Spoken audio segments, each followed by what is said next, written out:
ಚುನಾವಣಾ ಆಯೋಗದ ಬಗ್ಗೆ ರಾಹುಲ್ ಗಾಂಧಿ ಆರೋಪ ಸತ್ಯ. ಲೋಕಸಭಾ ಚುನಾವಣೆಯಲ್ಲಿ ಅಕ್ರಮ 100ಕ್ಕೆ 100ರಷ್ಟು ಸತ್ಯ.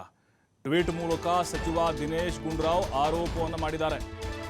ಯಾಕೆಂದರೆ ರಾಹುಲ್ ಗಾಂಧಿ ಸಿಡಿಸಿರುವಂತಹ ಈ ಬಾಂಬ್ ಇದೆ ಅಲ್ವಾ, ಇದು ಸ್ಫೋಟ ಆಗಿ ಸಂಚಲನಕ್ಕೆ ಕಾರಣ ಆಗಿದೆ. ಇಡೀ ದೇಶಾದ್ಯಂತ ಚರ್ಚೆ ಆಗ್ತಾ ಇದೆ. ಚುನಾವಣಾ ಆಯೋಗವನ್ನೇ ಅನುಮಾನದ ದೃಷ್ಟಿಯಲ್ಲಿ ನೋಡುವಂತಹ ಪರಿಸ್ಥಿತಿ ನಿರ್ಮಾಣ ಆಗಿದೆ.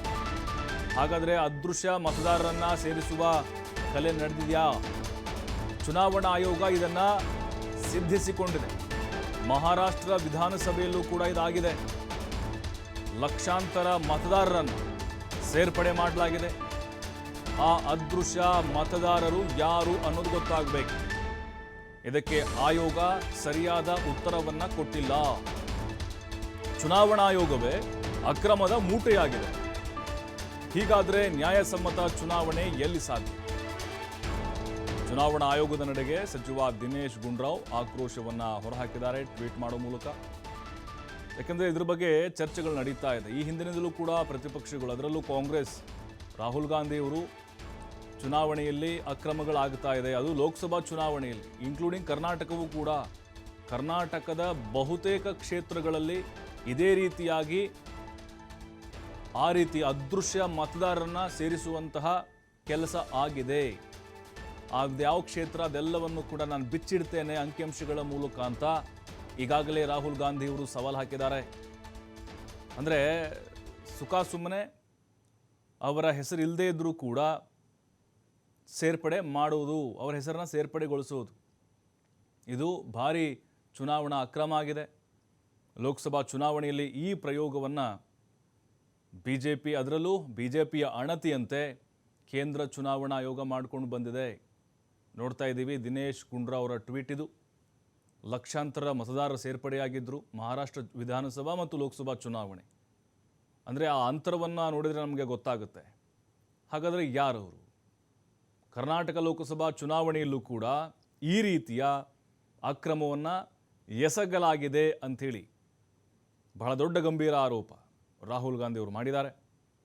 ಹಾಗಾಗಿನೇ ರಾಹುಲ್ ಗಾಂಧಿಯವರು ಯಾವುದೇ ಆಧಾರ ಇಲ್ಲದೆ ಆರೋಪ ಮಾಡುವರಲ್ಲ ಅಂಥೇಳಿ ದಿನೇಶ್ ಗುಂಡೂರಾವ್ ಟ್ವೀಟ್ನಲ್ಲಿ ತಿಳಿಸಿದ್ದಾರೆ. ಕೇಂದ್ರ ಚುನಾವಣಾ ಆಯೋಗ ಇಲ್ಲಿವರೆಗೂ ಕೂಡ ಇದರ ಬಗ್ಗೆ ಸ್ಪಷ್ಟನೆಯನ್ನು ಕೊಟ್ಟಿಲ್ಲ. ಮಹಾರಾಷ್ಟ್ರ ಲೋಕಸಭಾ ಚುನಾವಣೆಯ ನಂತರ ಮತ್ತು ವಿಧಾನಸಭೆ ಚುನಾವಣೆಯಲ್ಲೂ ಕೂಡ ಅಕ್ರಮಗಳು ನಡೆದಿದೆ ಅಂಥೇಳಿ ಸಾಕಷ್ಟು ದೂರುಗಳು ಕೂಡ ಹೋಗಿದ್ದು.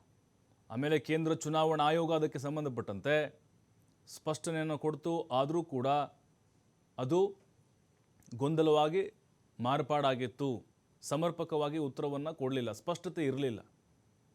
ಹಾಗಾಗಿನೇ ರಾಹುಲ್ ಗಾಂಧಿಯವರು ಸ್ಫೋಟಕವಾದಂಥ ಈ ವಿಚಾರಗಳನ್ನು ಏನು ಬಯಲು ಮಾಡಿದ್ದಾರೆ, ಇನ್ನೊಂದು ಸ್ವಲ್ಪ ದಿನಗಳಲ್ಲಿ ಸಂಪೂರ್ಣವಾಗಿ ಸಾಕ್ಷಿ ಸಮೇತವಾಗಿ ನಾನು ದೇಶದ ಜನರ ಮುಂದೆ ಇದೆಲ್ಲ ಅಕ್ರಮಗಳನ್ನು ಬಿಚ್ಚಿಡ್ತೀನಿ ಅಂತ ಹೇಳಿದ್ದಾರೆ ಅವರು.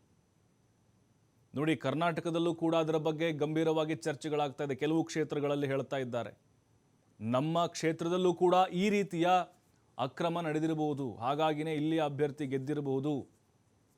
ಅನುಮಾನಗಳು ಖಂಡಿತವಾಗಲೂ ಕರ್ನಾಟಕದ ಹಲವು ಲೋಕಸಭಾ ಕ್ಷೇತ್ರಗಳಲ್ಲೂ ಕೂಡ ಬಂದಿದ್ದಾವೆ.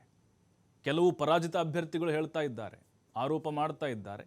ಈ ಹಿಂದೆನೂ ಕೂಡ ಹೇಳಿದರು, ಆದರೆ ಅದಕ್ಕೆ ಪುಷ್ಟಿ ಸಿಕ್ಕಿರಲಿಲ್ಲ. ಈಗ ರಾಹುಲ್ ಗಾಂಧಿ ಯಾವಾಗ ಈ ವಿಚಾರವನ್ನು ಈಗ ರಿವೀಲ್ ಮಾಡಿದ್ರು, ಅಂದರೆ ಮತ ಮರ್ಮ ಇದು, ಅಕ್ರಮ ನಡೆದಿರುವುದೇ ಗೊತ್ತಾಗುವುದಿಲ್ಲ. ಇದು ಅಲ್ಲಿ ಮತದಾರರ ಪಟ್ಟಿಯಲ್ಲಿ ಇರದೇ ಇರುವಂಥವರನ್ನು ಕೂಡ, ಅಥವಾ ಅಲ್ಲಿ ಮತದಾರರ ಪಟ್ಟಿಯಲ್ಲಿ ಇದ್ದಂಥವ್ರನ್ನ ಮತ್ತೆ ಸೇರಿಸುವ ಮೂಲಕ ಚುನಾವಣಾ ಅಕ್ರಮವನ್ನು ಮಾಡೋದು.